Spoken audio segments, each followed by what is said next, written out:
Voilà, bienvenue à vous tous et à vous toutes, et puis bienvenue à Thomas Romer, qui nous fait la grande joie de passer cette soirée avec nous pour nous parler d'Abraham, et plus particulièrement, il va vous dire. Voilà, Thomas Romer, je crois qu'on ne le présente plus tout à fait, il est responsable de la chaire Milieu biblique du Collège de France, également administrateur du Collège de France. C'est le grand exégète contemporain de l'Ancien Testament. Et voilà. Voilà. Et merci Thomas. De rien. Écoutez, bonsoir à toutes et à tous. Je vais vous parler un peu d'Abraham et je voudrais d'abord remercier Marie-Pierre de l'invitation. J'ai accepté avec d'autant plus de plaisir parce que je sais que c'était la paroisse où François Smith aime venir. Tout le monde ne l'a peut-être pas connu, mais un certain nombre d'entre vous l'ont connu. Et c'est une personne qui, pour moi, a beaucoup compté. Et cette soirée, c'est aussi un peu en pensant à elle que je suis venu. Et puis, je voudrais aussi remercier Marie-Pierre qui a beaucoup accompagné Françoise. Mais bon, on n'est pas là ce soir pour parler de Françoise, mais je ne peux pas m'empêcher, quand je suis ici, de penser à elle. Voilà. Elle est là tout le temps. Ouais, j'imagine. Bon, écoutez, donc, quand on a discuté un peu avec Marie-Pierre sur quoi je peux vous parler ce soir, donc j'avais proposé l'histoire du sacrifice, parce que c'est peut-être quand même l'histoire la plus connue de l'histoire d'Abraham. Mais Marie-Pierre m'a dit, mais il faudrait quand même aussi commencer peut-être à faire un peu un contexte historique des histoires sur Abraham, sur le patriarche. Donc je vais peut-être, je prends un peu d'eau, ce sera bien. Donc je vais commencer un peu avec ce contexte et après je vous présenterai le texte et on gardera un peu de temps aussi pour la discussion, pour des questions que vous pouvez avoir ou pour des contestations, ça c'est possible évidemment aussi. Voilà, alors, juste si vous lisez l'histoire des patriarches, peut-être vous l'avez fait dans la première partie de la Bible, dans la deuxième partie du livre de la Genèse, donc vers la fin du chapitre 11, commence l'histoire des patriarches et on vous présente la suite Abraham, Isaac, Jacob. Historiquement, c'est peut-être pas cet ordre-là. Ce qu'on peut voir tout de suite quand on lit les histoires, si vous ne l'avez pas fait, vous pouvez toujours le faire, c'est jamais trop tard. Vous avez une Bible et puis vous le lisez. Et vous verrez que Abraham est surtout aux alentours de Hébron, Mamré. Jacob, il est beaucoup plus au nord. Il est à Bethel, à Penuel, à Sichem. Et Isaac, il est encore plus au sud qu'Abraham. Et donc, et puis Joseph, ça c'est encore toute autre chose parce que Joseph va faire sa vie en Égypte. Donc, il est assez clair que c'était des figures qui à l'origine n'étaient pas liées les unes aux autres. C'était en fait des ancêtres rattachés à des sanctuaires dont on gardait un peu le mémoire, dont on racontait les histoires. La Bible a commencé de manière orale. Donc la plupart des histoires que nous avons, même ici dans Abraham ou Jacob, c'est des gens qui se sont racontés ces histoires, et donc du coup ça devient déjà très très difficile, et c'est pas le sujet de savoir est-ce qu'il y a eu un Abraham historique, est-ce qu'il y a eu un Jacob historique, peut-être oui, peut-être non, mais sur le fond ça change rien, parce qu'en fait ce qui a donné l'identité à ceux qui ont transmis, écouté ces histoires, c'est pas l'historicité des personnes, c'est les histoires qu'on a racontées de ces personnes. C'est presque un peu la même chose, si j'ose dire, avec Jésus. En fait, Paul ne connaît rien du Jésus historique, et donc c'est après coup qu'on raconte les histoires. Et c'est les histoires, c'est les évangiles qui ont donné en fait le fondement après du christianisme, c'est pas le Jésus historique. Et pour les patriarches, c'est un peu la même chose. Et vous voyez donc aussi, comme ils sont localisés dans des endroits assez différents, on peut imaginer que dans un premier temps, on a en fait raconté les histoires indépendamment l'un de l'autre. Jacob, c'est une figure du nord, Abraham, une figure du sud, et Isaac, peut-être un peu en concurrence avec Abraham, mais qui est devenu très, très vite le fils. D'ailleurs, vous pouvez faire une petite enquête policière si vous avez une bonne traduction de la Bible. Si vous lisez ce soir, au lieu de regarder Netflix, si vous lisez ce soir l'histoire de la fondation du sanctuaire de Bethel, connaissez l'histoire, Jacob qui a ce rêve, et puis il voit Yahvé sur une échelle ou à côté de lui, c'est difficile de savoir. Mais ce qui est intéressant, quand Yahvé se présente à Jacob, il dit « Je suis Yahvé, le Dieu d'Abraham, ton père, et le Dieu d'Isaac. » Donc on a l'impression que dans un premier temps, on avait peut-être fait un raccord entre Abraham et Jacob, et après, un glossateur, un rédacteur a dit bah, ils ont oublié Isaac, parce que en fait, voilà, donc on rajoute. Donc c'est une longue histoire de rajouts diverses qu'on n'a pas le temps maintenant de raconter. Là, vous n'allez rien voir, donc vous inquiétez pas. Je vais très vite saper ça pour passer à Abraham. Abraham, quand on lit son histoire, il voyage beaucoup, Abraham. Il voyage beaucoup, puisqu'il vient de Ur-Kasdim, nous dit-on. Il vient de la Babylonie. Il monte avec sa famille à Haran, où son père va mourir. Il descend à Sichem, à Hébron, en Égypte, où il va remonter, puisque c'est là où il vend sa femme au pharaon. C'est une histoire aussi dont on aura pu parler. Et donc, ça ne se passe pas très bien, donc Yahvé intervient, et puis il est reconduit à Hébron, où il va s'installer. Mais si vous regardez un peu le voyage d'Abraham, vous vous rendez compte, en fait, qu'il parcourt tout le croissant fertile, donc toute une région qu'on appelle depuis le 19e siècle le croissant fertile, donc les plaines fertiles de la Mésopotamie, la Syrie, la Phénicie, jusqu'en Égypte, qui sont reliées en fait par des routes commerçants où il y a des commerçants qui se rencontrent, qui racontent des histoires, qui se transmettent les histoires. Mais si vous regardez Ur-Kasdim, Haran, la Palestine, l'Égypte, c'est aussi des territoires où, à partir de l'exil babylonien, se trouvent en effet des communautés israélites et judéennes. Et donc Abraham, en fait, va parcourir tous ces territoires et on voit déjà qu'on veut faire d'Abraham une figure dans laquelle tout le monde peut se reconnaître. Je vous dirai encore un mot après sur Abraham comme ancêtre œcuménique. Évidemment, ça c'est l'histoire telle qu'elle vous la lisez maintenant. Si vous faites un peu l'archéologie de l'histoire d'Abraham, si on n'avait pas l'histoire de la Genèse, qu'est-ce qu'on saura d'Abraham? On ne saura pas beaucoup, mais on a quand même 2 textes chez les prophètes. Donc, si maintenant je fais abstraction de la Genèse et je regarde où est-ce qu'on trouve Abraham dans la Bible, alors je tombe sur Ézéchiel 33, où on a fils d'homme, donc c'est le prophète qui a appelé ainsi par Yahvé, par Dieu, ou simplement humain. Les habitants de ces ruines qui se trouvent sur le sol d'Israël disent « Abraham était seul et il a possédé le pays. Nous qui sommes nombreux, c'est à nous que le pays est donné. »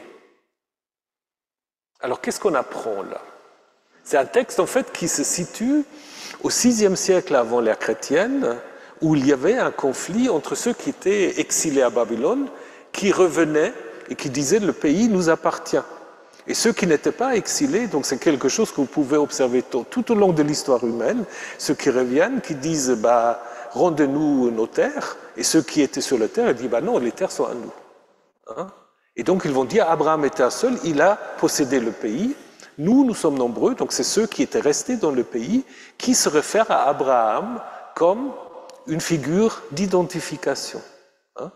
Ce qui est intéressant, qu'est-ce qu'on peut encore déduire? On déduit qu'Abraham est connu. Il n'y a pas besoin de le présenter. On sait qui est Abraham. Donc ça veut dire, si vous faites un peu un travail de reconstruction historique, c'est un texte du VIe siècle, donc ça veut dire au VIe siècle, Abraham est connu. On n'a pas besoin de le présenter. Mais on dit qu'il était seul. Pourquoi est-ce qu'on dit qu'il était seul? Est-ce qu'il n'était pas encore le père d'Isaac et de Jacob? C'est une question qu'on peut se poser. Et il a possédé le pays ou la terre. Donc ça veut dire qu'il y a une tradition au VIe siècle sur Abraham, peut-être comme une figure plus autochtone, parce qu'on ne dit pas qu'il vient d'Ur-Kasdim, on dit simplement, il a possédé le pays, nous sommes nombreux, c'est à nous que le pays est donné. Donc c'est ce qu'on peut dire sur Abraham, figure peut-être d'identification pour la population qui n'a pas été déportée et qui en fait utilise Abraham pour dire à ceux qui étaient en exil, qui sont revenus, bah écoutez, nous sommes les descendants d'Abraham, c'est à nous qu'appartient le pays. Et évidemment c'est un thème qui est très important dans le cycle d'Abraham, c'est la question de la possession de la terre, à qui la terre est donnée. Et puis ensuite nous avons donc après, ces gens-là, ils sont très très mal reçus par le prophète ou par Yahvé qui parle par la bouche du prophète, parce qu'il va dire tous ces gens-là, je vais les donner aux bêtes sauvages qui vont les dévorer, etc. Donc on voit que c'est très conflictuel. Et donc c'est lui qui a écrit ce texte. Il est plutôt en faveur en fait de la population qui est en diaspora ou en exil et qui veut revenir. Alors après, vous avez un deuxième texte qui est dans le livre d'Ésaïe, dans la partie qu'on appelle le deuxième Ésaïe, qui sans doute c'est une compilation d'oracles qui a été mise par écrit vers la fin de l'exil ou au début de l'époque perse. Et là, vous avez un autre texte où on parle d'Abraham. Regardez le rocher d'où vous avez été taillé, le fond de tranchée d'où vous avez été tiré. Regardez Abraham, votre père, et Sarah qui vous a mis au monde. Il était seul, donc vous retrouvez la même expression, il était seul, en effet quand je l'ai appelé, or je le bénis, je le multiplié, et Yahvé réconforte Sion, il réconforte tous les ruines. Donc vous retrouvez aussi les ruines que vous avez eues dans le premier texte. Donc là on veut un peu, faire de la paix, parce que là les habitants des ruines vont être consolés. Et là, l'enjeu, c'est quoi? C'est plus tellement le pays, c'est plutôt la question de la descendance. De la descendance, et c'est d'ailleurs aussi la première et la seule fois d'ailleurs où Sarah, femme d'Abraham, une des femmes d'Abraham, est mentionnée en dehors de la Genèse. Et donc là, on voit que le deuxième grand thème de l'histoire d'Abraham, c'est la question de la descendance, qui apparemment est utilisée dans ce texte-là pour dire que Yahvé va réconforter les ruines qu'on a tellement condamnées encore dans le livre d'Ézéchiel. Et ça, non plus via l'idée de la possession du pays, mais plutôt via la descendance. Et nous allons voir, Abraham a une descendance assez importante en fait, ce qu'on oublie parfois. Donc vous allez avoir une conférence sur la descendance d'Abraham, donc je ne vais peut-être pas trop insister là-dessus. Et donc du coup, on peut en effet penser que à l'époque de l'exil, on a déjà une première histoire d'Abraham, je ne veux pas aller trop dans les détails, qui peut-être à l'origine, comme nous l'avons vu en Ézéchiel, est écrit par quelqu'un qui est plutôt en faveur de ceux qui n'ont pas été exilés, ceux qui sont restés dans le pays et qui, via Abraham, trouvent en effet une figure d'identification. Certaines de ces histoires peuvent être plus anciennes, comme notamment l'histoire de, on ne peut pas tout faire aujourd'hui, mais par exemple l'histoire de la destruction de Sodome et Gomorrhe, le lien avec Abraham et Lot, c'est sans doute une histoire qui peut venir déjà de l'époque de la monarchie. Voilà. Alors, Abraham, je vous ai dit, Abraham peut être un ancêtre œcuménique. Pourquoi? Parce que, d'abord, il a un certain nombre de descendants. Donc, vous connaissez Ismaël et Isaac, ça vous connaissez. Donc, le premier fils, en fait, d'Abraham, c'est Ismaël. Ce qu'on oublie parfois, mais le texte le met assez en valeur. Avec donc Hagar, et Ismaël lui-même sera à l'origine de 12 tribus, comme plus tard Jacob qui sera à l'origine de 12 tribus d'Israël. Donc il y a là très clairement la volonté de mettre un peu en parallèle Ismaël avec Abraham ou avec Jacob, selon ce que vous voulez. Et ensuite, avec Sarah, c'est Isaac, dont nous allons reparler dans un instant. Et Isaac sera le père de Jacob et Ésaü. Et Jacob, je viens de le dire, ancêtre des 12 tribus d'Israël. Mais Ésaü également est ancêtre de 12 tribus édomites, donc les Nabatéens plus tard, donc ceux qui habitent au sud de la Jordanie actuelle. Et puis on oublie souvent qu'il y a encore une troisième femme d'Abraham, qui est Ketura. Ketura, dont le nom signifie l'encens, et avec laquelle il va encore avoir 6 fils, qui vont également être à la tête de 6 tribus arabes. Donc, surtout dans le contexte actuel, ça sonne assez intéressant.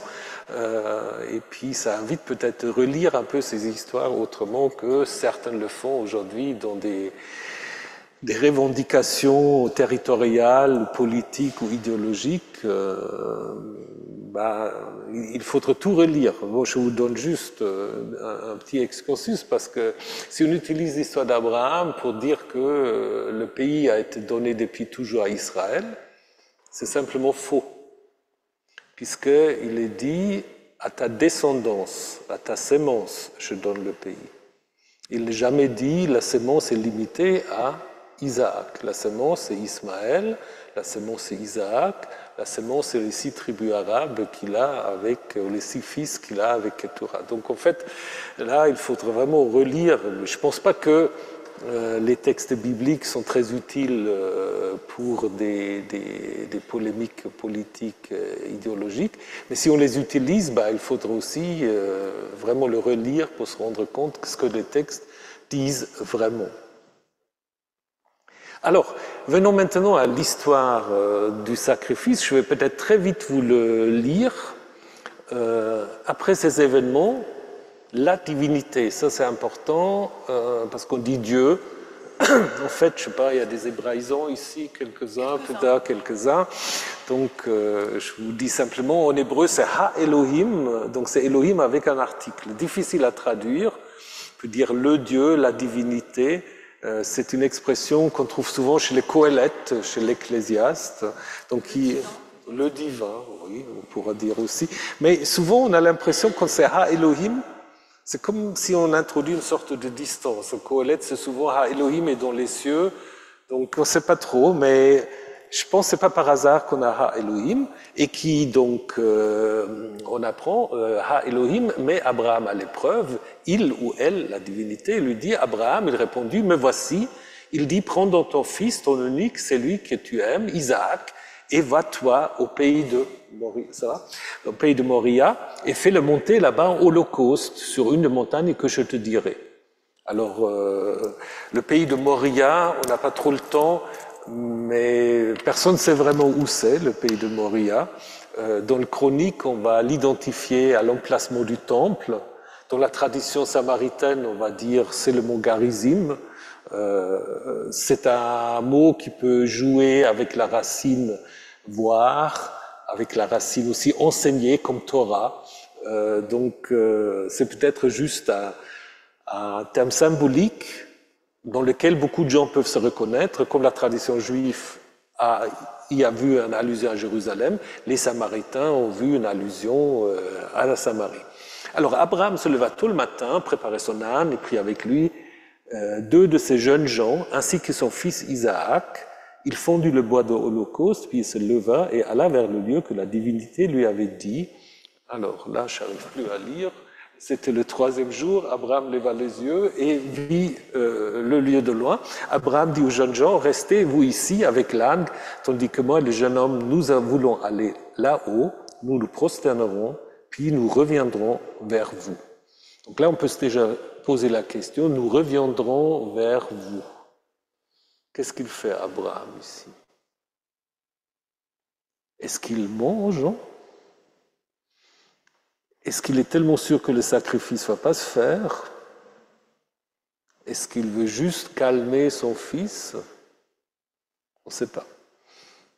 Abraham prit le bois de l'Holocauste et le mit sur son fils Isaac. il prit dans la main le feu et le couteau. Ils marchèrent tous les deux ensemble. Et Isaac dit à Abraham, son père, il dit, mon père. Il répondit, me voici, mon fils.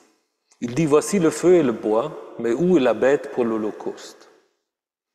Abraham dit, Dieu verra pour lui la bête pour l'holocauste, mon fils. Ils marchèrent tous les deux ensemble. Là aussi, comment faut comprendre cette réponse d'Abraham? Est-ce que, de nouveau, il ne veut pas inquiéter son fils? Est-ce que finalement, il se dit, ça ne peut pas être ça? On peut même traduire le texte hébreu, Dieu verra la bête pour l'holocauste, 2 points, c'est toi mon fils. Donc le texte est très ambigu et tout au long qu'on est confronté à cette ambiguïté. On voudrait tellement savoir ce qu'Abraham a pensé, ce qu'Abraham a fait, mais on ne nous le dit pas. Alors, ils arrivèrent au lieu que la divinité lui avait, je suis désolé, que la divinité lui avait dit. Abraham construit l'autel, il disposa le bois, il lia son fils Isaac et le plaça sur l'autel au-dessus du bois. Abraham tendit la main, il prit le couteau pour immoler son fils. Alors l'ange ou le messager de Yahvé l'appela depuis le ciel. Il dit, Abraham, Abraham, il dit, me voici. Il dit, ne tends pas la main vers le jeune homme, et ne lui fais rien de mal. En effet, maintenant je sais que tu crains Dieu, tu ne m'as pas refusé ton fils, tu es unique. Abraham leva les yeux, regardait, voici un bélier, pris par les cornes dans un fourré. Abraham alla, prit le bélier et le fit monter en holocauste à la place de son fils. Abraham appela le nom de ce lieu Yahvé voit ou Yahvé verra, dont on dit aujourd'hui, sur la montagne, Yahvé se fait voir. Après, il y a une répétition des promesses. On s'en fiche un peu, c'est un ajout. Mais ce qui est intéressant, en 19, c'est la fin. Abraham revint vers les jeunes gens, ils se levèrent et allèrent ensemble à Beersheba. Abraham habita à Beersheba. Alors, est-ce que vous vous souvenez ce qu'il avait dit aux jeunes gens au début? Attendez ici, nous reviendrons vers vous. Et là, tout d'un coup, il revint. Où est-ce qu'il est, Isaac? Ben oui. Grande question. Alors on peut dire c'est sous-entendu, mais c'est un peu facile. Ça aurait été très facile aussi, Abraham et Isaac revinrent. Pas de souci. Voilà. Donc, c'est un texte, en fait, qui a beaucoup choqué, inquiété, intrigué les philosophes et les théologiens. Le plus connu, c'est peut-être ces deux visions qui sont un peu, jusqu'à aujourd'hui, les visions qu'on peut avoir par rapport à ce texte. Le philosophe Immanuel Kant avait dit que, en fait, ce texte, c'est un texte qui vous montre quand Dieu vous ne parle pas. Il dit, on ne peut pas savoir quand Dieu vous parle, mais vous pouvez savoir quand Dieu ne vous parle pas.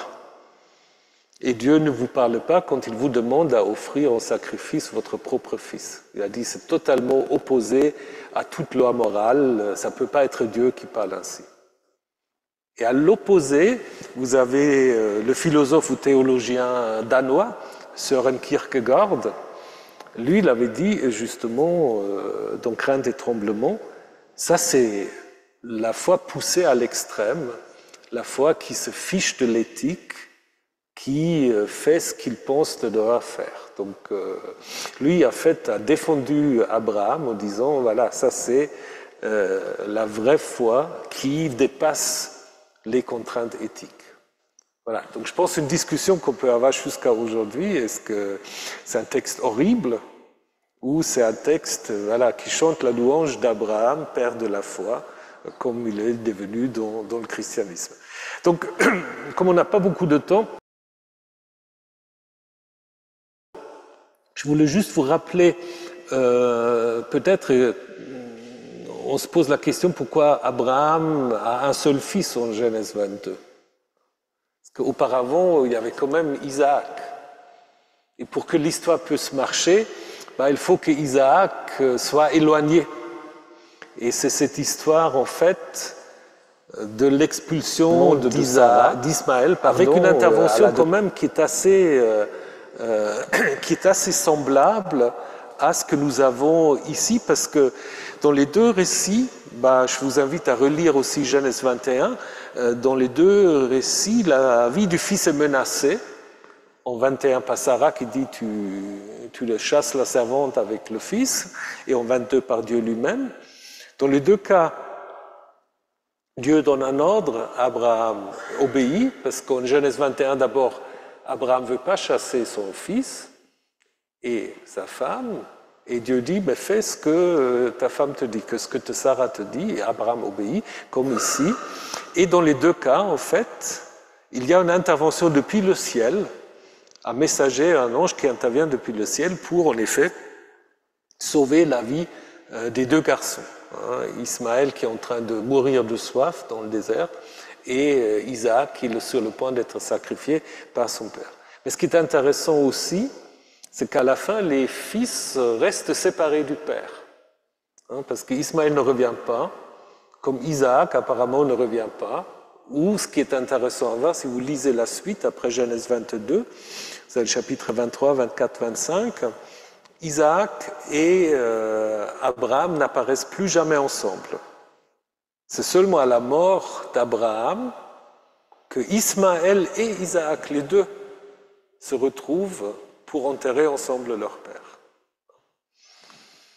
Donc, c'est pour cela Isaac est devenu en Genèse 22 le fils unique. D'ailleurs, la tradition rabbinique a très bien vu le problème avec cette expression « prends ton fils, ton unique, c'est lui que tu aimes ». Ils ont imaginé une sorte de dialogue entre Abraham et Dieu. « Prends ton fils ». Et Abraham dit « mais lequel? J'en ai deux ». « Ton unique ». Abraham dit « mais l'un est unique comme l'autre est unique ». Celui que tu aimes, j'aime celui et j'aime celui-là.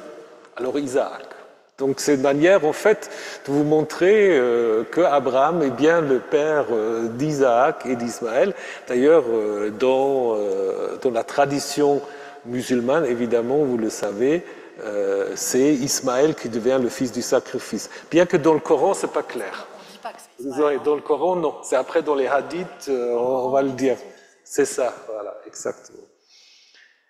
Alors, donc, ce qu'il faut peut-être juste rappeler encore, que ce que vous avez déjà vu au moment de la traduction, c'est que nous avons affaire à une narration quand même très, très sobre, très distancée. Donc, si vous vous intéressez à ces questions, je vous conseille ce livre qui date déjà de 68, et puis l'original, je pense, dans les années 50, de Elias Auerbach, Mimesis, la représentation de la réalité dans la littérature occidentale. C'est un très beau livre. Et en fait, il compare Genèse 22 à Homère. Donc il dit que si vous prenez l'Iliade d'Homère, notamment les retrouvailles entre Ulysse et sa femme, donc tous les sentiments sont appuyés, sont présentés, sont décrits en détail, alors qu'ici, il n'y a aucune information sur les états d'âme, ni d'Abraham, ni d'Isaac. Donc, en fait, je pense que c'est aussi une manière d'intégrer tous les destinataires dans ce discours. Parce que si on vous raconte une histoire, évidemment, nous ne sommes pas les premiers destinataires, nous sommes, je ne sais pas quel maillon de la chaîne, il faudrait calculer, mais je pense que ça marche toujours de la même manière que ça marchait pour les premiers destinataires, qui en fait se sont dit, mais qu'est-ce que c'est, comment je dois comprendre, et on peut le comprendre de différentes manières. Alors, quelle est l'intention de ce récit? Là aussi, je pense de nouveau, c'est trop, trop facile de dire l'intention au singulier. Je pense que ce texte aborde tellement de questions, a des idées à faire passer, mais je pense quand même on peut se poser la question, quel est le lien entre ces sacrifices d'Isaac et les sacrifices d'enfants ou les sacrifices humains de manière générale? Alors il y a toutes sortes de débats entre les exégètes. Traditionnellement, on disait que c'est un récit très archaïque, pré-israélite, où on a encore le passage du sacrifice humain au sacrifice animalier. Et puis après, il y a des gens qui ont dit c'est plutôt un récit théologique, le sacrifice n'est pas très important, les sacrifices, il faut le lire un peu comme la menace d'Abraham de perdre via son fils son avenir, ce qui est certainement aussi vrai. Hein. Mais il y a des gens qui disent ça n'a rien à voir avec les sacrifices humains. Et je pense parfois c'est peut-être un peu trop apologétique. Je pense c'est à la fois évidemment un récit très théologique, mais c'est aussi un récit qui aborde la question des sacrifices humains. Alors peut-être ça va vous étonner, ça va vous choquer, mais il y a eu des sacrifices humains dans le Levant, probablement aussi en Israël ancien, parce que nous avons des textes dans la Bible qui nous parlent de ça. Par exemple, vous avez ce qu'on appelle les sacrifices des premiers-nés. Tu me donneras le premier-né de tes fils. Et tu feras de même pour ton bœuf, ton mouton, etc. Donc l'idée, c'est qu'il restera 7 jours avec la mère, le 8e jour, tu me le donneras. Alors pensez un peu à la circoncision le 8e jour, c'est peut-être aussi lié à ça, une sorte peut-être de réinterprétation de cette demande de sacrifice de premier-né. Après, évidemment, on a la possibilité de substitution. Donc, tout premier-né d'homme parmi tes fils, tu peux le racheter, ou tu me le rachèteras. Donc, ça veut dire qu'on n'a pas, évidemment, sacrifié tous les premiers-nés. C'est impossible, mais on a imaginé quand même que le premier-né appartient, d'une certaine manière, à Yahvé. Après, on peut racheter. Et qu'il y a eu des sacrifices, on le voit dans les critiques des prophètes. Par exemple, dans le livre de Michée, on a ce texte, Yahvé, est-ce qu'il voudrait des milliers de béliers, des quantités de torrents d'huile? Donc ça, c'est ce qu'on a aussi chez Amos, ces prophètes qui se disent, mais en fait, les sacrifices, ben ça, c'est les prophètes que les protestants aiment beaucoup, parce que voilà, ils disent ces sacrifices, c'est horrible. Donc, si vous n'avez pas le bon comportement éthique et moral, ces sacrifices vous servent à rien. Mais donc, du coup, évidemment, si on le lise un peu à l'opposé, ça veut dire, en effet, ils décrivent quand même aussi des situations. Donc, l'idée, est-ce que, voilà, Yahvé veut vraiment des milliers de béliers, des quantités de torrents d'huile, et encore des premiers-nés pour le prix de ma révolte? Donc là aussi, une allusion en fait à cette pratique, qui est d'ailleurs attestée sur le plan archéologique dans des colonies phéniciennes, disons puniques, c'est les successeurs des Phéniciens, en Carthage, parce que vous savez, les Phéniciens c'était des grands navigateurs, et ils ont fondé des colonies donc en Carthage, mais aussi à Malte, où vous avez en fait ce qu'on appelle dans la Bible des taphètes ou des tophètes, en fait des lieux d'enterrement où on a trouvé à la fois des ossements d'animaux, mais aussi des ossements des jeunes gens. Donc apparemment, certains ont dit peut-être on a juste offert des personnes qui étaient nées avec des handicaps, etc. Donc une sorte de contrôle de naissance. Mais ça, c'est un peu anachronique, parce que pour une offrande, vous ne pouvez pas offrir n'importe quoi, surtout des choses qui... Voilà, justement, c'est exactement. Donc je pense que c'est pas vraiment une solution. Donc je pense qu'on a fait les deux, puisqu'on a dans ce texte de Malte, stèle de l'offrande à la place d'un nourrisson. Donc on a apparemment aussi peu racheté comme dans la Bible, mais en même temps, on a trouvé sur le plan archéologique bien des ossements d'enfants. Et après, nous avons en fait un texte assez intéressant, même étonnant, un texte dont on ne fait pas tellement attention, c'est dans le texte qui se trouve dans le livre d'Ézéchiel, encore une fois. C'est le seul texte dans toute la Bible où Yahvé, par la voix du prophète, dit qu'il a donné à Israël des lois qui ne sont pas bonnes. Je leur donnais moi-même des lois qui n'étaient pas bonnes et des coutumes qui ne font pas vivre. C'est juste le contraire du Deutéronome. C'est juste le contraire aussi, évidemment, d'Ézéchiel, parce que souvent on dit aussi, les lois du Seigneur font vivre. Et là, qu'est-ce que c'est? Il donne des lois qui ne sont pas bonnes. Et qu'est-ce que c'est ces lois qui ne sont pas bonnes? Je les ai souillés par leurs offrandes quand ils faisaient passer par le feu tout être ouvrant le sein maternel. Donc là, c'est une critique aussi des sacrifices de premier-né, probablement, mais qui apparemment sont tellement enracinés dans la tradition populaire comme étant une loi de Yahvé. Donc le prophète, qu'est-ce qu'il peut faire? Il peut dire, ok, vous dites c'est une loi de Yahvé, mais là Yahvé vous a donné une loi qui n'est pas bonne, juste pour vous punir. Donc ça veut dire en fait, il faut arrêter de faire ces types de sacrifices. Et puis après, on parle souvent des sacrifices humains, justement, je ne veux pas vous lire tous les textes,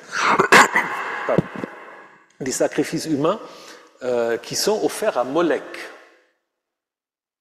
Molech, donc là, vous connaissez peut-être ces représentations, c'est le film de Fritz Lang, comment il s'appelle déjà maintenant?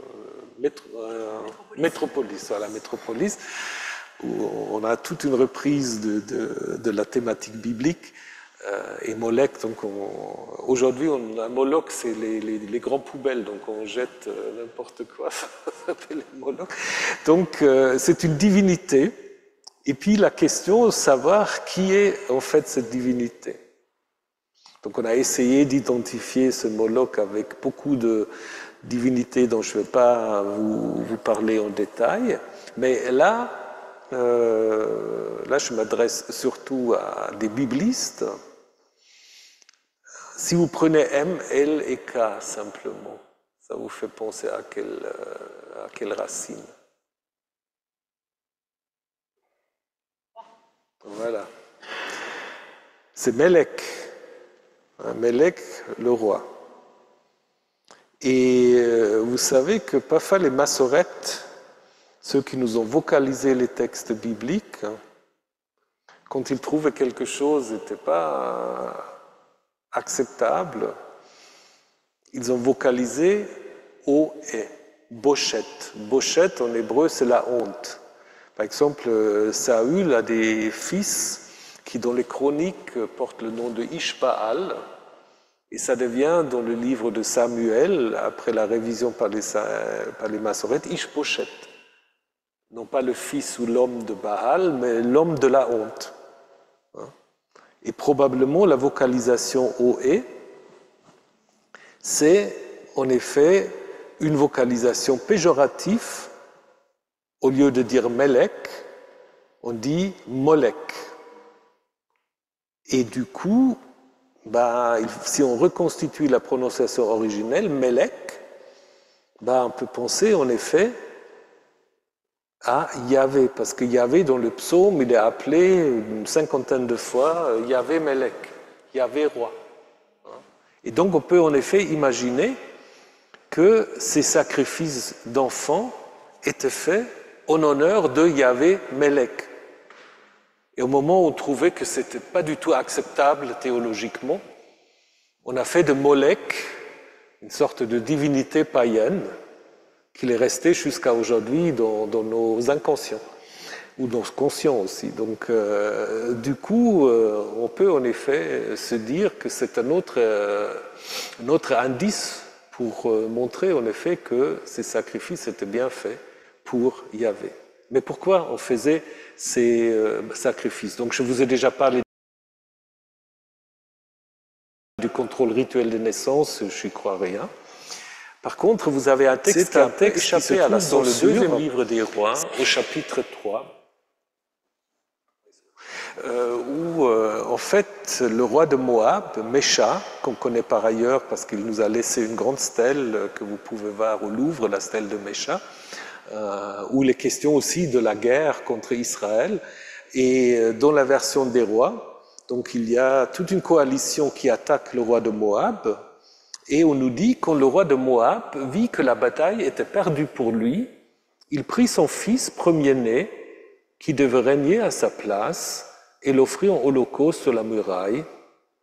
Il y a eu une grande colère, un grand courroux sur Israël. Ils décampèrent et retournèrent au pays. Alors qu'est-ce que ça veut dire? Il y a un grand courroux de qui? Mais finalement, ça veut dire que ça marche. Il a offert son fils en sacrifice et les assiégeants se retirent. Alors, est-ce que le grand courroux, c'était le courroux de Chemosh, qui est le dieu des Moabites contre les ennemis? Après, les rabbins ont dit c'est le courroux de Yahvé qui était tellement choqué par ce qui se passe. Mais toujours est-il, en effet, que le sacrifice a un certain succès, puisque le roi de Moab, en effet, n'est plus menacé et peut donc rentrer tranquillement chez lui.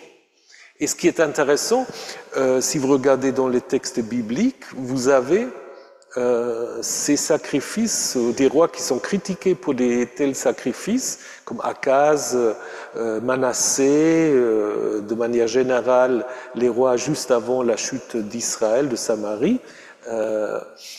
C'est toujours dans des contextes un peu d'occupation ou de guerre, où il y a ces sacrifices. Donc on peut se poser la question, évidemment, il ne faut pas imaginer qu'on sacrifiait les jeunes gens de manière régulière tout le temps, mais c'était apparemment quand même quelque chose qu'on faisait dans des contextes de crise militaire ou d'autres, et c'est peut-être là, bon après il faudrait reparler de la théorie des sacrifices, pourquoi on fait des sacrifices, etc.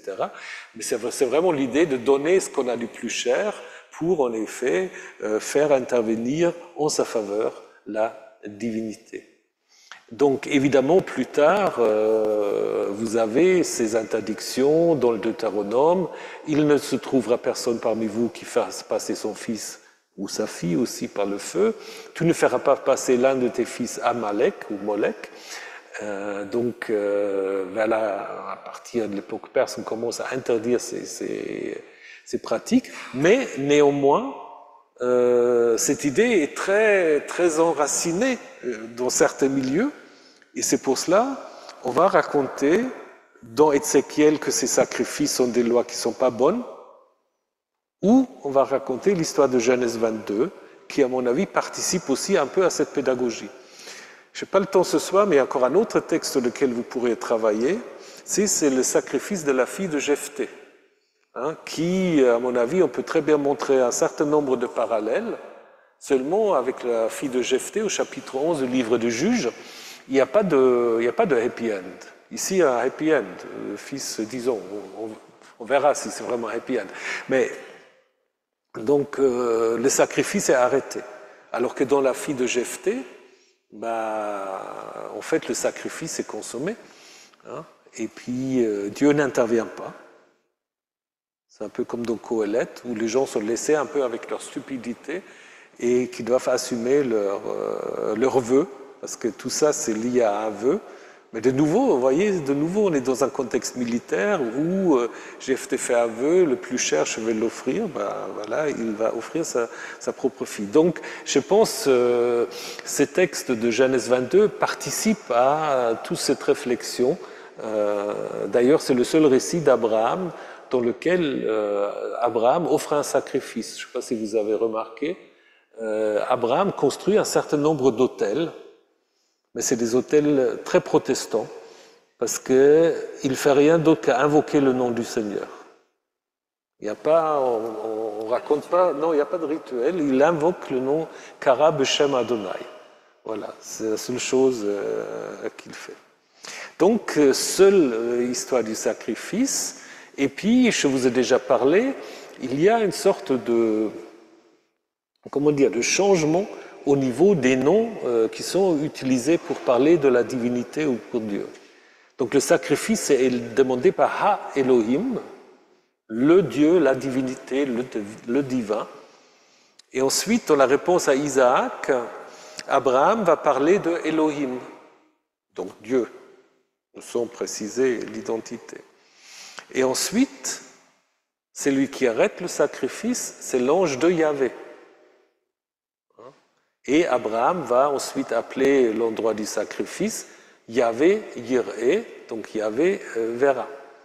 Donc, comme si vous voulez montrer que celui qui demande le sacrifice, c'est Ha Elohim, et celui qui l'arrête, c'est Yahvé. Pourquoi la divinité met Abraham à l'épreuve? Donc ça aussi, c'est quelque chose qui a toujours un peu étonné. Qu'est-ce que ça veut dire que Dieu met quelqu'un à l'épreuve?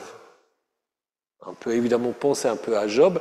Donc il y a certains commentateurs qui disent, en fait, ça veut dire en fait qu'il n'y a plus de tension dans l'histoire parce que c'est qu'une mise à l'épreuve.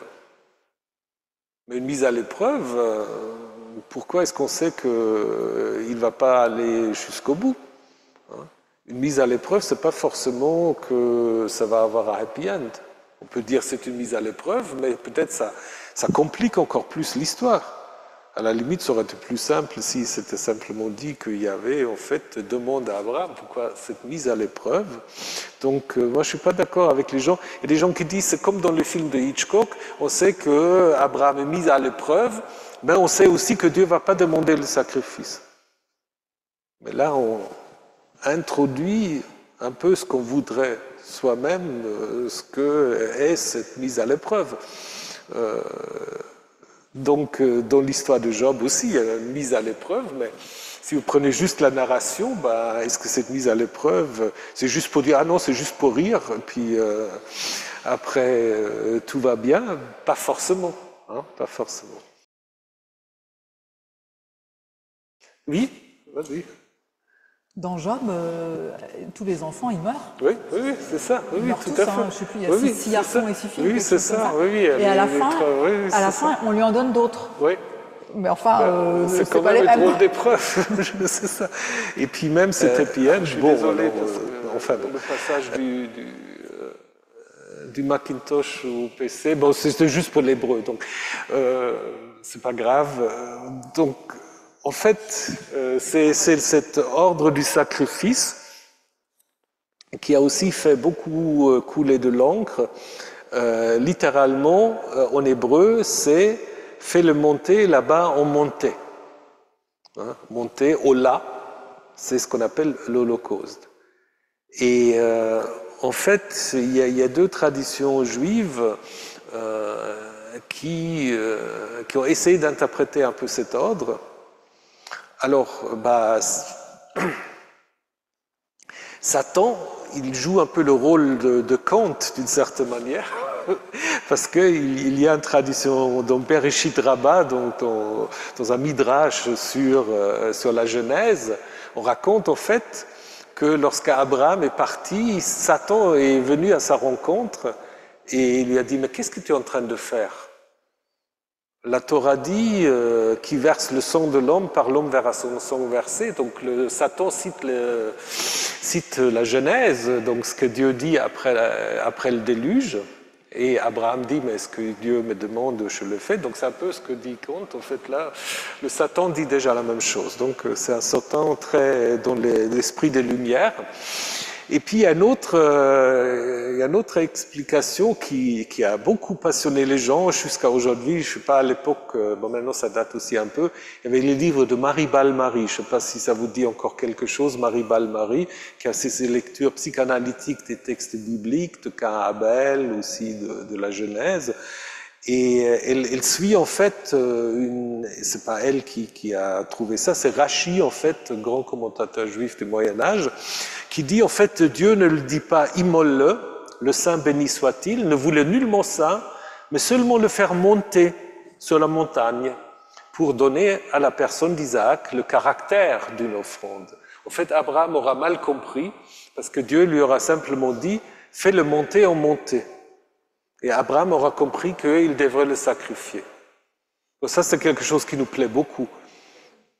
Mais dans tous les autres cas dans la Bible où on a faire monter une Ola, c'est toujours le sacrifice.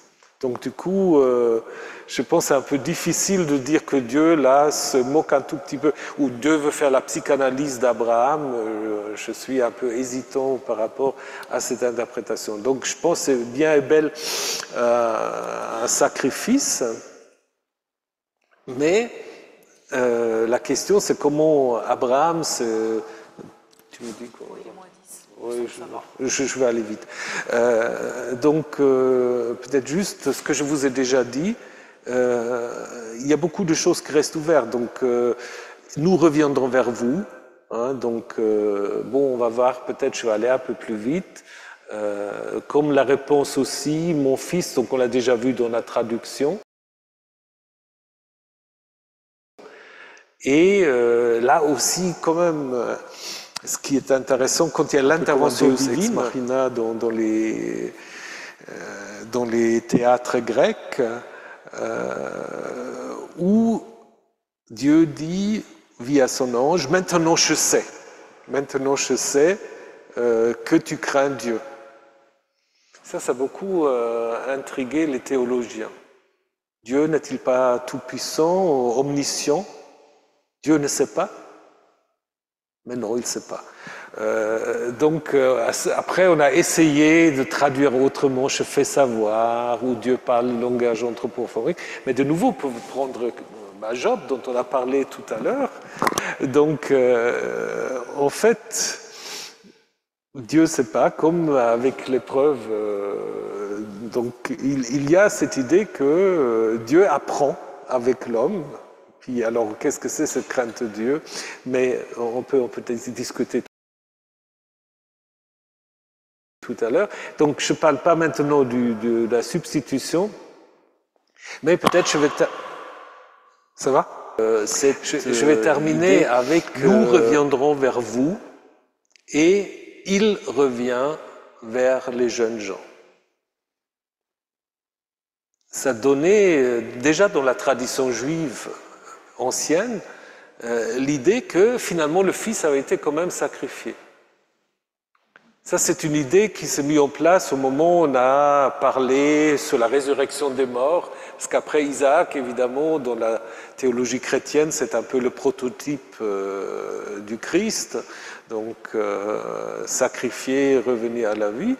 Et donc tout récemment encore, un auteur juif avait essayé de reconstruire le texte ancien, Tzima Yoreh. Il dit, le texte ancien c'était Abraham tendit la main, il prit le couteau pour immoler son fils, il tua son fils. Alors le messager de Yahvé l'appela depuis le ciel, dit Abraham, Abraham, me voici, maintenant je sais que tu crains Dieu, tu ne m'as pas refusé ton fils unique. Et Abraham revient vers les jeunes gens, ils se levèrent et allèrent ensemble à Beersheba. Voilà. Est-ce que vous pensez que le récit ancien c'était comme ça? C'est pas totalement impossible, mais je trouve quand même c'est pas tellement faire justice au texte qui est quand même beaucoup plus complexe, mais il laisse quand même cette idée de séparation entre le Fils et le Père. Peut-être je termine en vous montrant quelques images de Rembrandt, c'est assez intéressant, parce que vous avez quand même souvent dans les représentations, l'ange, il se rapproche de plus en plus de l'homme, alors que dans les récits bibliques, il est au ciel. Il n'y a pas. Donc là, dans la première série de Rembrandt, il vient encore d'en haut, mais là, il l'enlace. C'est presque un peu comme l'ange qui lutte avec Jacob d'une certaine manière. Donc peut-être il y a aussi là une certaine idée. Et puis, bon, après, il y a un ange qui est horrible, c'est celui de Dali, là, où, en fait, c'est cet ange, c'est un peu Ha-Elohim, là, qui prend toute la place, et on a un tout petit Abraham qui ne sait pas trop quoi faire, donc là, l'ange n'est pas du tout rassurant, il est beaucoup plus menaçant. Et voilà, chez Chagall, il a déjà introduit, si vous voyez au fond, Chagall, il respecte au fait qu'il n'y a pas de contact entre l'ange et Abraham. Et puis, vous avez bah, il met peut-être quand même Sarah, là, parce que ça c'est une autre histoire, là au bout, là, je ne sais pas si c'est Sarah, mais il met aussi déjà les croix et introduit déjà la reprise chrétienne en fait de toute cette histoire. Mais bon, on va pas faire un cours d'histoire de l'art, d'ailleurs je m'en suis totalement incapable, donc on va peut-être arrêter ici et puis on prendra quelques questions si on peut. Voilà. Merci beaucoup.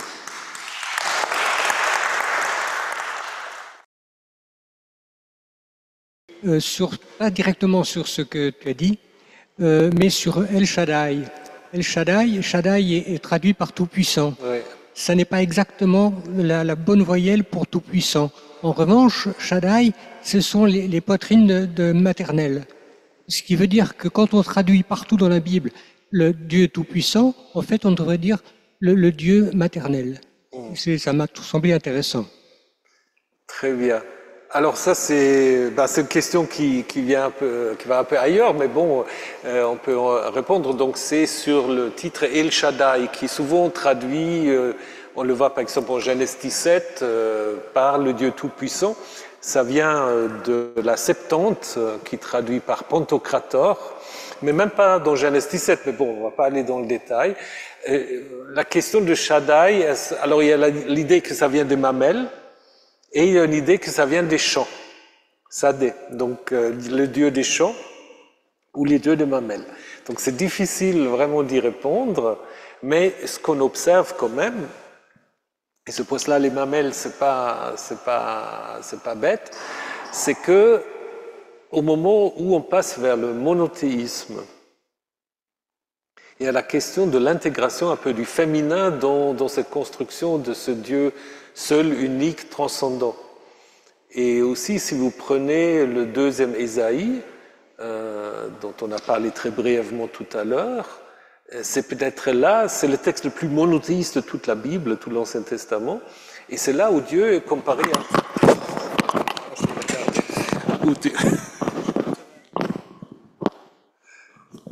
Voilà, où Dieu est en effet comparé à une femme qui met au monde son peuple, une femme qui est au travail, qui souffre. Donc je pense que ça peut en effet participer à cette réflexion sur l'intégration du féminin dans l'image d'un Dieu qui reste quand même très masculin, même dans nos représentations. Que ça soit l'art, que ça soit dans les textes, etc. Mais il y a parfois des petits endroits où il y a peut-être quand même un peu de féminité en Dieu. Ouais. Moi, j'avais une question justement sur les femmes. Oui. Parce que quand vous avez parlé de Agar, Agar est partie, enfin, oui. Elle a été exilée au désert en même temps que son fils. Oui. Donc, elle l'a défendu comme elle pouvait, mais avec ses faibles moyens. Et de toute façon, 2 personnes dans le désert peuvent pas faire grand-chose. Quant à Sarah, elle n'est pas du tout évoquée dans ce récit.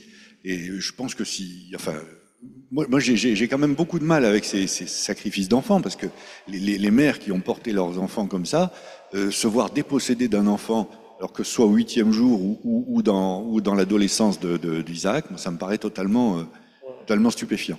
Et quant au fait qu'Abraham redescend seul, peut-être que simplement Isaac lui a dit maintenant ça suffit, moi je t'ai assez vu et je redescends pas avec.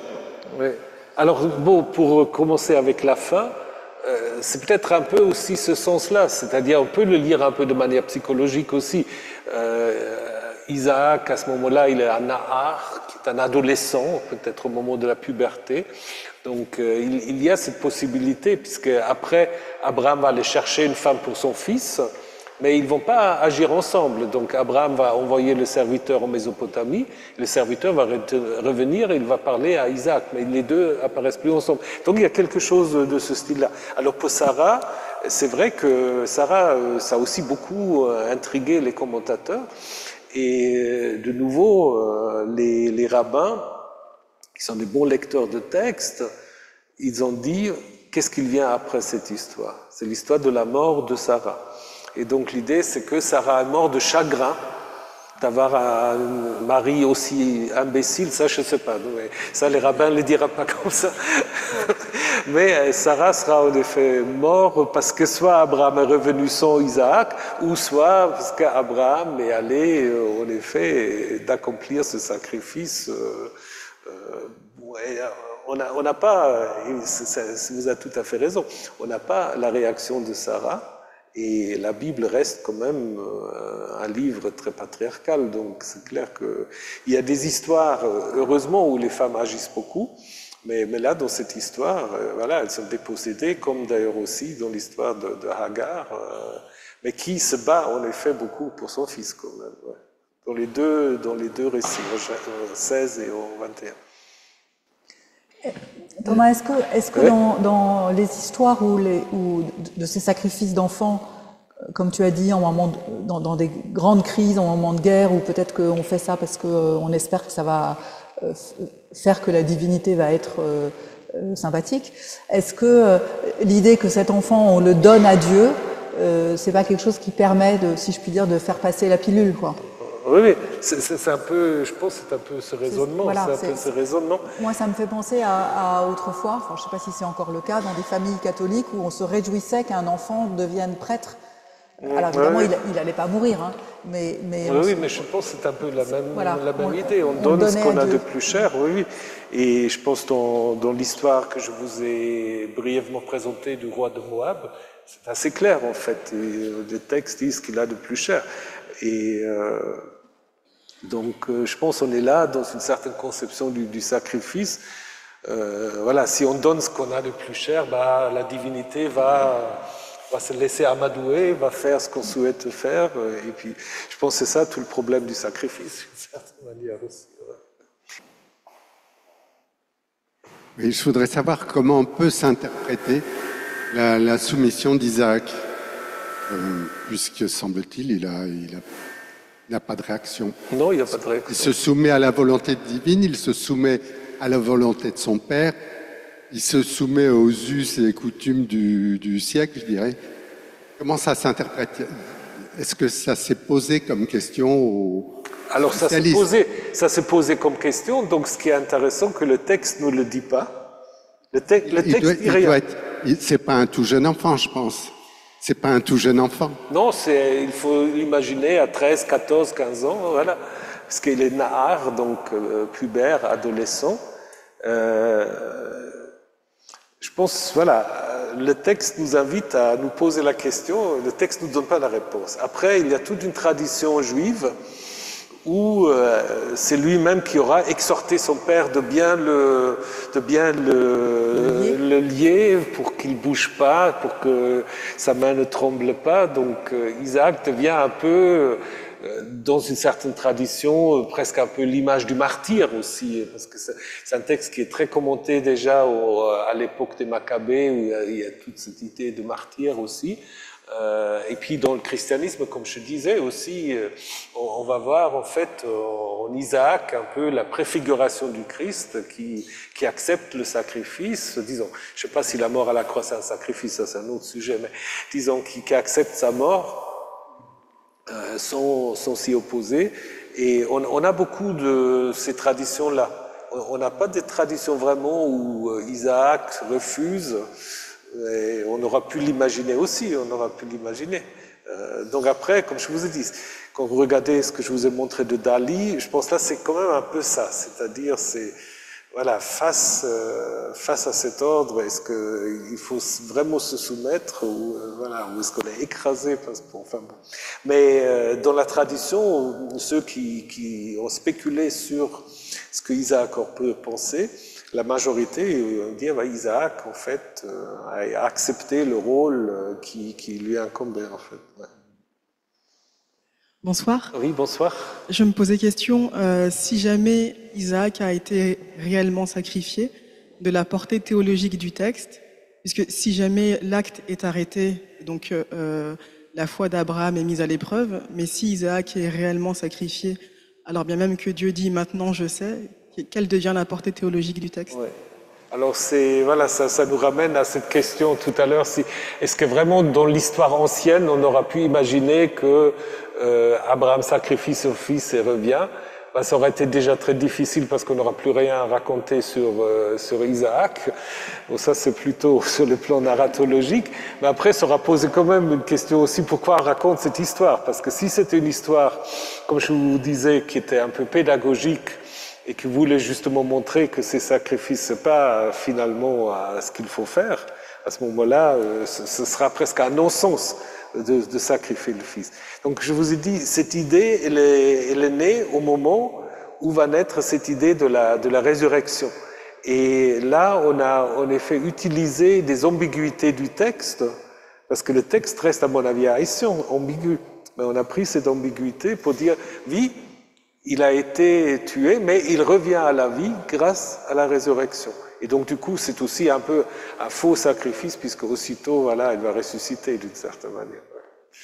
C'est très tardif, oui, l'idée de la résurrection, c'est le deuxième siècle. Deuxième, premier siècle, oui, tout à fait, ouais, ouais.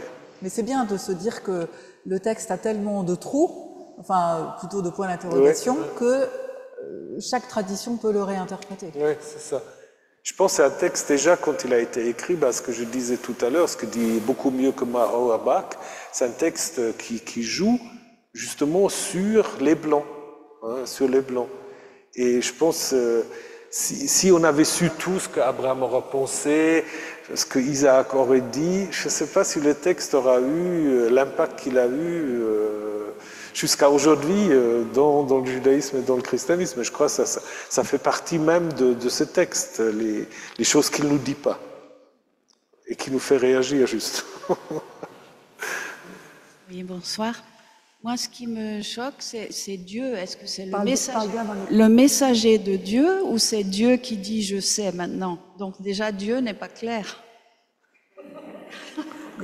C'est un peu la question qu'on vient de poser. Pourquoi? Alors déjà, il intervient, ça montre aussi, c'est un texte déjà un peu plus récent, parce que si vous prenez l'histoire des messagers, comment le messager dont l'histoire d'Abraham se fait voir, donc, première histoire d'Hagar quand elle fuit à cause de Sarah, le messager, c'est un voyager qui apparaît et qui lui parle face à face. Et puis ensuite, dans le deuxième récit, où Hagar doit partir encore une fois, maintenant sur ordre de Sarah, là le messager intervient déjà du ciel. Donc il y a déjà une sorte de transcendance. En plus, on ne veut plus tellement faire intervenir Dieu directement, on le fait un peu par l'intermédiaire d'un messager, mais souvent le messager et Dieu se confondent.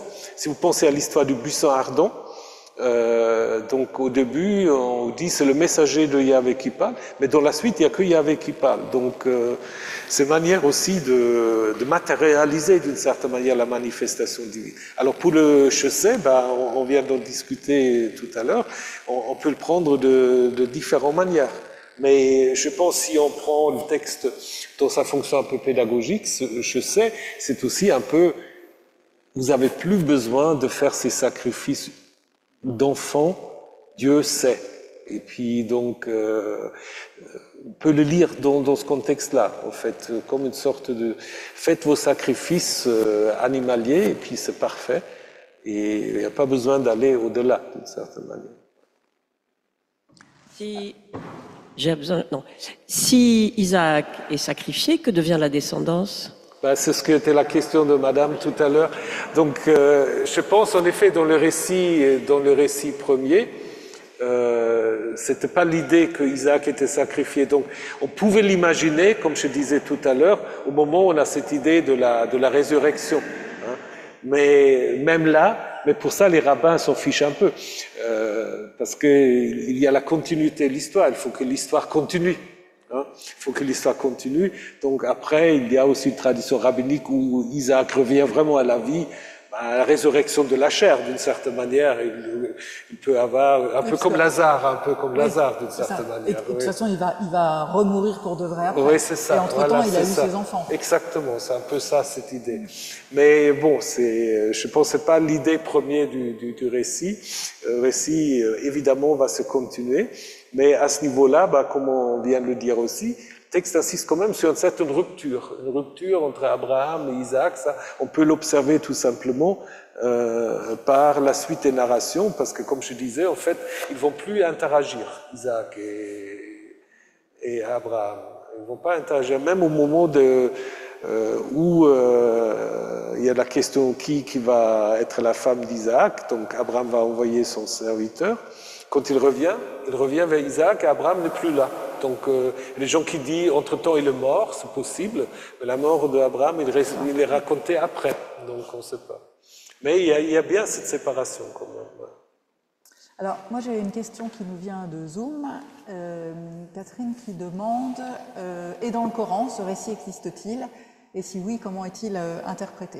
Donc, alors sur le Coran, vous en avez... Voilà. Moi, j'ai déjà dit un mot. Dans le Coran, on dit c'est le fils aîné. Après, dans la sourate, on parle quand même d'Isaac, donc c'est un peu confus. Donc l'histoire est racontée un peu aussi comme preuve de la foi, d'une certaine manière.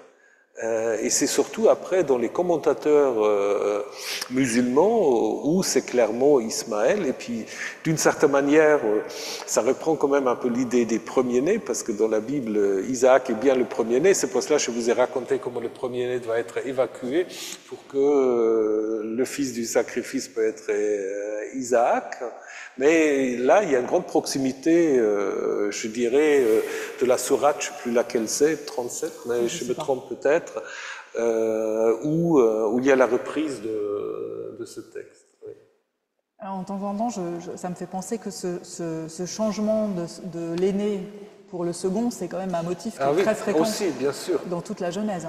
Il y a quelque chose là. Jacob et Ésaü, bien sûr, d'une certaine manière... Ephraïm et Manassé aussi. Bon, Joseph, c'est un peu plus compliqué, mais c'est quand même aussi un peu un retournement, voilà. Et même qu'un Abel, d'une certaine manière. Donc, je me suis toujours demandé pourquoi les premiers-nés étaient sacrifiés. Qu'est-ce qui faisait que le peuple acceptait ça avant que Ézéchiel fasse dire à Dieu, je me suis trompé. Qu'est-ce qui fait que les gens sacrifiaient leur premier-né? Ouais. Alors, je ne sais pas si ça vous rassure, je ne pense pas que ça se faisait de manière régulière. Parce qu'on a les textes, mais on a aussi le texte, tu peux racheter. Tu peux racheter. Même, il y a d'autres aussi, il y a ce qu'on appelle la loi du talion, œil pour œil, dent pour dent. Là aussi, on prévoit dans le code de l'Alliance, dans le livre de l'Exode, on prévoit la possibilité de rachat. Donc, en fait, c'est une sorte de concept du sacrifice. Si je sacrifie un premier-né, donc il faut rendre, en fait, c'est un peu ce qu'on va appeler plus tard le cherem, l'interdit, c'est-à-dire si Dieu a donné quelque chose, il faut que je sois aussi capable de lui rendre ça, en fait. Et donc l'idée, évidemment, le sacrifice des premiers-nés, et aussi, où ça c'était certainement plus fréquent au niveau du bétail, c'est évidemment de stimuler la divinité pour que la fertilité devienne encore plus importante, plus grande. Hein. Mais je pense pour les humains, comme on a à la fois l'idée, il faut le faire, et ensuite la possibilité du rachat. Et moi, je pense aussi quand même que la redéfinition de la circoncision au 8e jour peut avoir à faire avec cette histoire-là. Parce que d'après ce qu'on sait de la circoncision, on ne sait pas tout, mais d'après ce qu'on sait, c'est d'abord un rituel de puberté, d'entrée dans l'âge nuptial. Hein. Et le premier texte, qui est le texte de Genèse 17, qui vient d'un document qu'on appelle sacerdotal, qui est écrit probablement au début de l'époque perse, il y a une sorte de redéfinition de la circoncision. Peut-être parce que tout d'un coup, quand on est en exil, parce que dans le Levant, tout le monde le fait, la circoncision, sauf les Philistins, qu'on va appeler les incirconcis, et qui viennent de la Méditerranée, qui viennent des îles, la Crète, ou on ne sait pas. Mais c'est normal. Donc si vous faites un rituel qui est normal, personne ne vous pose la question. Mais si vous êtes dans un contexte où tout d'un coup, les gens qui disent « mais qu'est-ce qu'ils font là C'est horrible », Donc vous êtes obligé un peu à réfléchir sur le sens que vous donnez. Ça, c'est un grand débat. Est-ce que le rituel a toujours d'emblée déjà une explication un peu rationnelle? Donc il y a l'école des rites qui disent ben non, il y a des rites, enfin on ne sait même pas pourquoi on les fait. Hein. Et après, non, mais pour la circoncision, c'est toute une question. C'est toute une question, hein, toute une question. Mais donc, du coup, du fait de passer, c'est intéressant parce que le récit de Genèse 17, on vous dit que Ismaël, il est aussi circoncis, mais il est circoncis à l'âge de 13 ans. C'était peut-être l'âge courant à l'époque, hein, alors qu'avec Isaac, on va passer à 8 jours. Et comme par hasard, dans la loi des premiers-nés, on dit le 8e jour, il sera en effet offert en sacrifice. Donc du coup, bon, je ne sais pas si on peut aller aussi loin, mais peut-être c'est aussi une manière de sublimer un peu, c'est une manière peut-être aussi de rendre une partie du nouveau-né à la divinité. Je m'engage là dans les trucs dont je ne connais rien. C'est super intéressant. Et est-ce qu'on peut dire que ça a un lien avec les rites d'exposition d'enfants qu'il y avait dans l'Antiquité, ou ça n'a rien à voir? C'est possible, oui, c'est parce qu'il y a beaucoup on allait déposer les nouveau-nés hors de la ville pour qu'ils soient mangés. Alors après, là aussi, il y a toutes sortes de théories là, au niveau des expositions. Là, par contre, il y a ces théories, c'est souvent, on le dit, ça pourrait être, mais je ne suis pas spécialiste de ça, des enfants qui sont nés avec un handicap, oui, c'est ça, qui posent des problèmes par rapport à... oui, c'est ça. Alors ça, je pense que c'est un peu différent à ce niveau-là.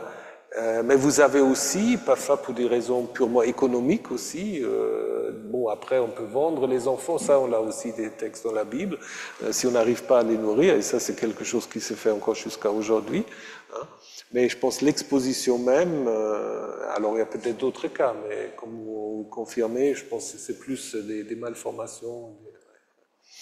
Et donc Catherine vous demande que pensez-vous de l'interprétation psy, selon laquelle l'épreuve n'est pas de tuer le Fils, mais de couper le lien fusionnel entre le Père et le Fils.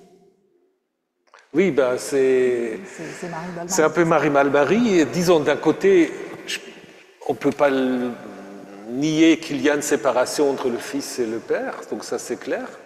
Mais est-ce qu'avec ça, on a vraiment sondé toute la profondeur et aussi un peu les choses obscures, parce qu'il y a aussi là derrière un peu une expérience qu'on peut appeler, ce que Luther avait appelé le Deus absconditus, le Dieu obscur, un Dieu qui nous vient parfois en ennemi. Et je pense que c'est de dire simplement on se contente de cette lecture psychanalytique où je ne serais pas tout à fait d'accord, après ça ne me gêne pas la lecture psychanalytique, mais de dire que en fait Abraham a mal compris l'ordre de Dieu, je pense qu'il a bien compris l'ordre de Dieu dans l'histoire, et du coup je pense qu'il y a toute une partie aussi, ce qu'on trouve aussi dans le livre de Job, où il y a un Dieu qui vous est en face de vous et dit mais ce Dieu-là, ça peut pas être Dieu. Et puis à ce moment-là, il faut faire comme Job, il faut appeler Dieu contre Dieu d'une certaine manière. Et c'est peut-être aussi un peu ça. Ha Elohim, comme je vous ai dit, c'est un nom qu'on va retrouver souvent dans Qoheleth. Donc Qoheleth, on va aussi beaucoup réfléchir sur est-ce que c'est un Dieu qu'on peut vraiment comprendre, est-ce que c'est un Dieu dont les desseins sont vraiment si clairs pour nous. Donc je pense qu'il y a aussi une dose de ça dans Genèse 22. Donc, du coup, si on se contente de dire simplement c'est une histoire de couper le lien, le cordon ombilical, oui, c'est certainement, mais pas seulement, je dirais, pas seulement. Nous parlons du sacrifice d'Abraham. J'ai l'impression que dans le monde chrétien, c'est ce que nous disons, mais il y a d'autres endroits où on parle de la ligature. Oui, vous voyez que c'était dans le Coran? Non, c'est déjà dans la tradition juive, parce que ça vient de ce mot akeda, donc la ligature. Donc en fait, au lieu de parler du sacrifice, puisque le sacrifice n'a pas eu lieu, Donc il y a une tradition juive qui préfère de parler de la ligature d'Isaac. En ce qui concerne Isaac, le fait qu'il ne dit rien, je sais pas, je me dis, il a montré un caractère quand même. Plus tard, quand il se fait avoir par Jacob, qui dit je suis l'aîné, il se défend pas, il est un peu inexistant quand même, enfin bon, petit, et puis ensuite quand il est le père, je fais un lien entre les deux, quoi. Isaac un peu. Tu veux dire, Frédéric, qu'il se fait beaucoup avoir, c'est ça? Pardon? Tu veux dire qu'il se fait beaucoup avoir par son père ici et par son fils après, et par sa femme aussi? Bon, c'est peut-être un peu rapide de dire comme ça, mais voilà, je fais le lien entre les deux, Isaac, petit et adulte. En fait, Isaac, il a beaucoup du mal à exister pour lui-même, parce que on n'a pas beaucoup de récits sur Isaac. Donc le texte auquel vous faites allusion, Genèse 27, il est déjà très vieux, on nous dit, donc on le voit jeune, on le voit vieux. Et ensuite, on a un épisode entre les deux. Donc Isaac, c'est vraiment le patriarche le plus effacé, où il répète en fait les aventures manière de parler, où il est chez le roi philistin, et il dit de sa femme qu'elle est sa sœur. Donc c'est la même chose qu'on a d'Abraham en Genèse 12 et en Genèse 20. Mais en Genèse 26, il n'y a aucun enjeu, parce que en Genèse 12, la femme elle est mise dans le harem, donc Pharaon couche avec elle, donc ça fait toutes sortes de désordres. Alors que là, il reste avec sa femme, qui est présentée comme sa sœur. Et puis après, il y a tout un jeu de mots avec Isaac, parce que le roi, en regardant par la fenêtre, il est un peu voyeur, ce roi, en regardant par la fenêtre, il voit que Isaac, et c'est un jeu avec le nom d'Isaac, Tzachak veut dire rire, plaisanter, s'amuser, mais ça peut aussi avoir des connotations sexuelles. Et donc, le roi voit comment Isaac s'amuse avec sa soi-disant sœur. Hein. Et puis après, c'est tout. Voilà. Et alors que dans les récits... Donc, c'est un patriarche qui est un peu effacé. Même dans cette histoire-là. Après, bon, la seule chose où il intervient, c'est dans des conflits après avec les serviteurs du roi autour des puits. Mais c'est la même histoire qu'on a déjà racontée aussi d'Abraham. Donc, on a l'impression, on ne savait pas trop bien quoi raconter sur Isaac. Donc, on a pris un peu d'Abraham. Et après, Isaac, ça devient le père un peu dépassé, comme vous dites. Pour le fils, on ne sait pas. Est-ce qu'il est dépassé? Est-ce que là, il est dans un rôle très passif, c'est vrai? Hein, mais je pense que c'est par essence aussi que le texte ne dit pas trop ce qu'on voudrait savoir. Donc, du coup, c'est un peu à nous d'imaginer. Mais là, vous avez une piste où on peut se dire en effet que dans l'histoire des patriarches, il est soit le fils, soit le père, d'une certaine manière. Et quand il est le mari, il donne sa femme comme sa sœur. Donc c'est un peu... Qu'est-ce qui fait qu'à un moment donné, un type comme Ézéchiel fait dire à Dieu, mes préceptes n'étaient pas bons. Pourquoi Dieu se rend compte de ça et est-ce qu'il y a d'autres cas où il n'était pas bon?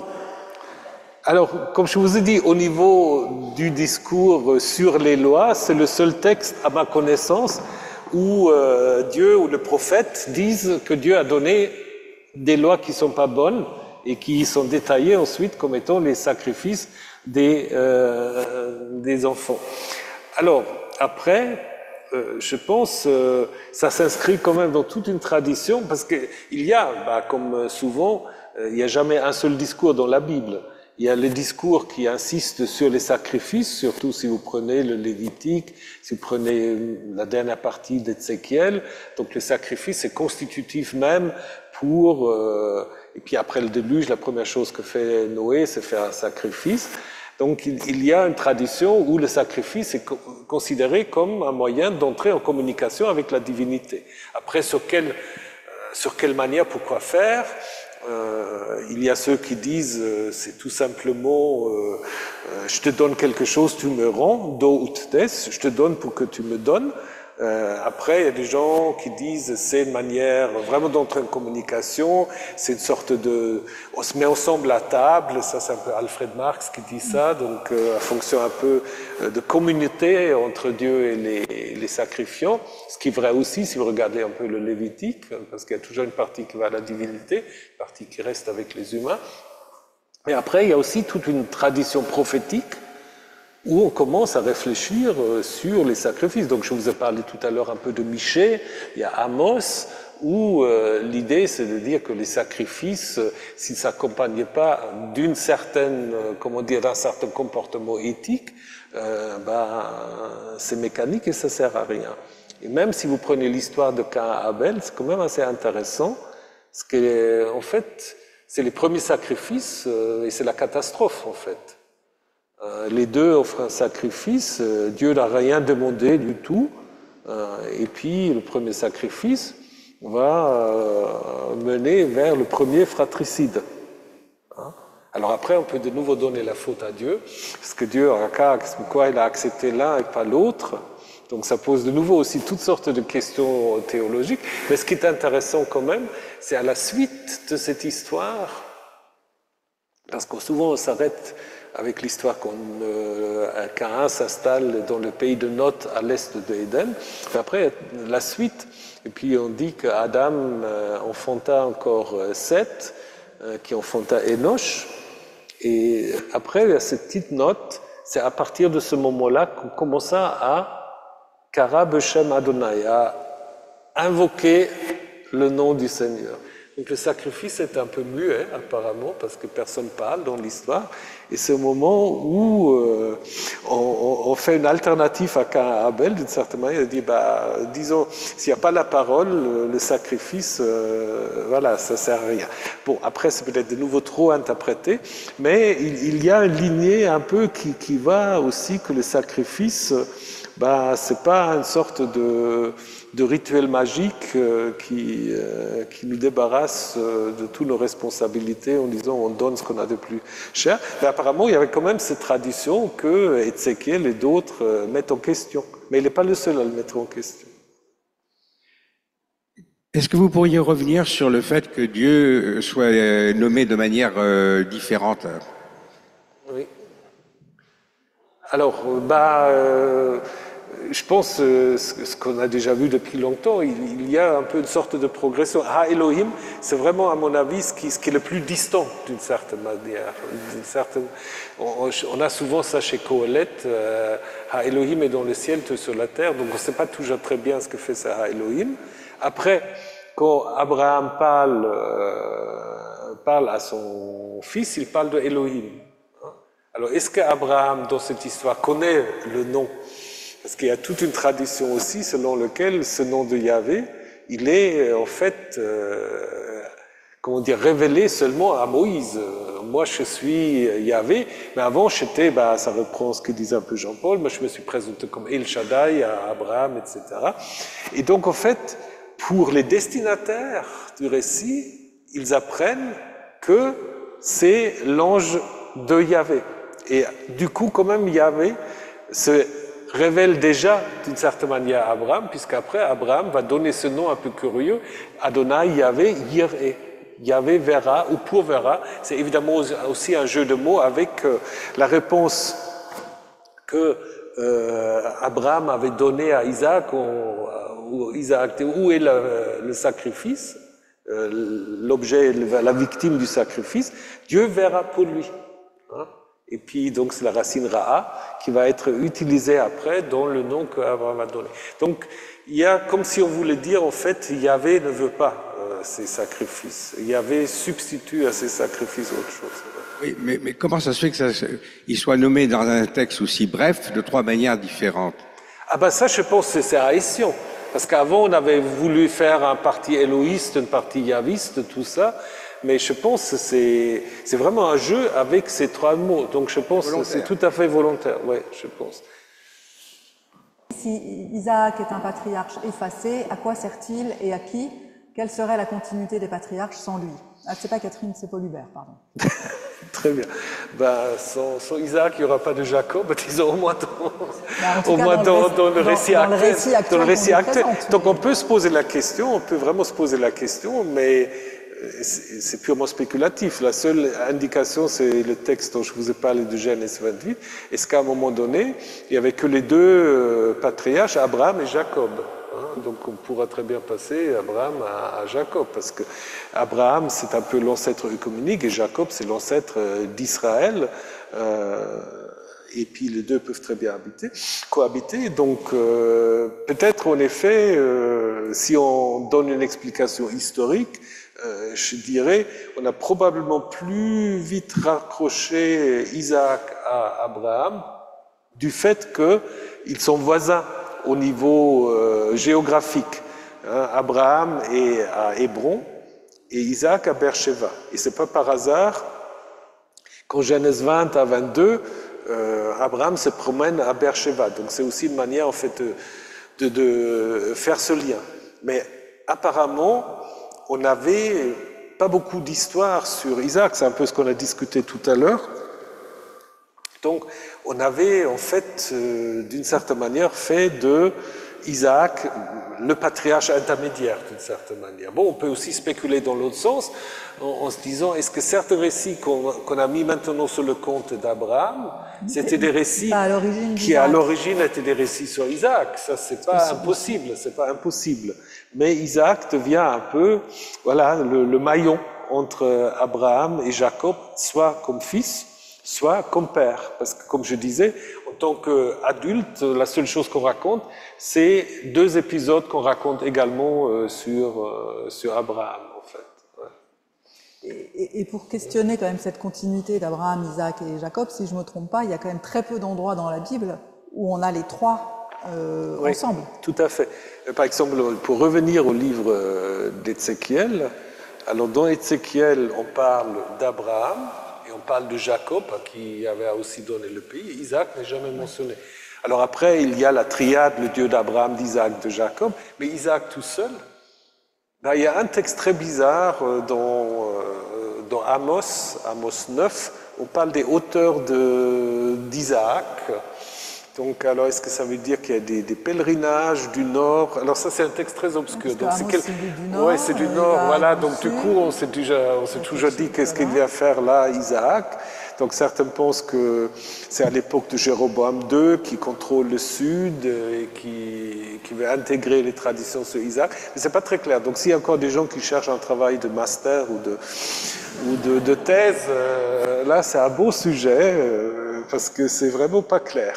Donc, mais voilà, mais autrement, c'est comme tu dis, il n'y a pas Isaac, même dans le reste de la Bible, on ne sait rien. C'est un peu le patriarche effacé.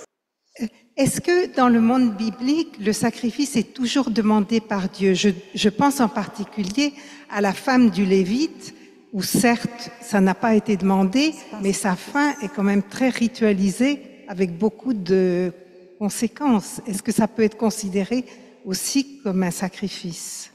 Ben, c'est pas présenté comme un sacrifice. Donc vous parlez de Juge 19, c'est ça?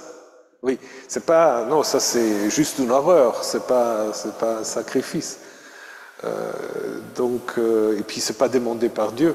C'est une manière de montrer, disons, dans le cadre actuel du livre de Juge, c'est de montrer ce qui se passe s'il n'y a pas d'autorité. Donc, parce qu'on dit, il y a ce refrain, jadis, il n'y avait pas de roi en Israël, chacun faisait un peu ce qu'il voulait. C'est sans doute pas la première histoire, mais c'est une histoire, en fait, qui est parallèle, mais en pire, de ce que vous avez en Genèse 19, quand, là aussi, l'intégrité de la maison de Lot est menacée par les habitants de Sodome, et Lot propose aussi de donner ses filles. Bon, là, c'est arrêté par les messagers, là, c'est pas arrêté, et mais c'est pas un sacrifice, à mon avis, c'est pas un sacrifice.